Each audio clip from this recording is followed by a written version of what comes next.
ó ga o èèyàn mẹ́ta kú nínú ìjà ìlú Ifọn àti Ilobu.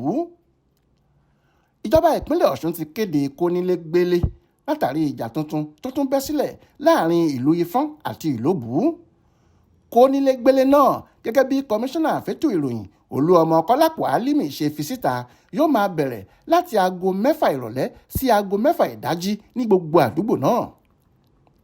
Àárọ̀ ọjọ́ ajé Monde ọ̀sẹ̀ yìí ìyẹn ọjọ́ 29 oṣù kínní ọdún yìí ni wàhálà tún bẹ́ sílẹ̀ láàrin ìlú méjèèjì tí wọ́n jẹ́ alámúlétì ara wọn. Àwọn abúlé tí wọ́n ti pààlà pẹ̀lú ìpínlẹ̀ Ọ̀yọ́ ni wọ́n ti kọlu ara wọn. Lẹ́yìn òrẹ́yìn èèyàn 3 nínú èyí tí bàbá kan àti ọmọ rẹ̀ wà ni wọ́n gbẹ́mìí mì. Bákan náà la tún gbọ́ pé wọ́n dáná sun abúlé kan pátápátá tó sì kó ìbẹ̀rùbojo bá àwọn olùgbé ìlú méjèèjì.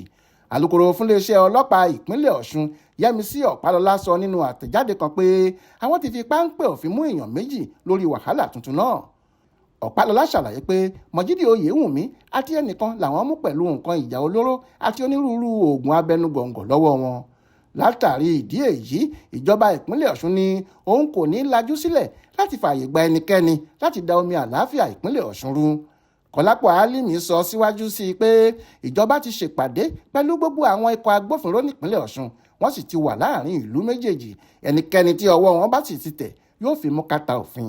Ó ní ìjọba yóò gbé ìgbìmọ̀ amúṣẹ́yá kan dìde nínú èyí tí àwọn ọba ìlú Ìlóbù àti Ẹ̀rìn Ọ̀ṣun pẹ̀lú àwọn ìjòyè nílùú Ifọn yóò wà láti lè wá ojútùú sí wàhálà ojoojúmọ́ tó ń ṣẹlẹ̀ lágbègbè wọn.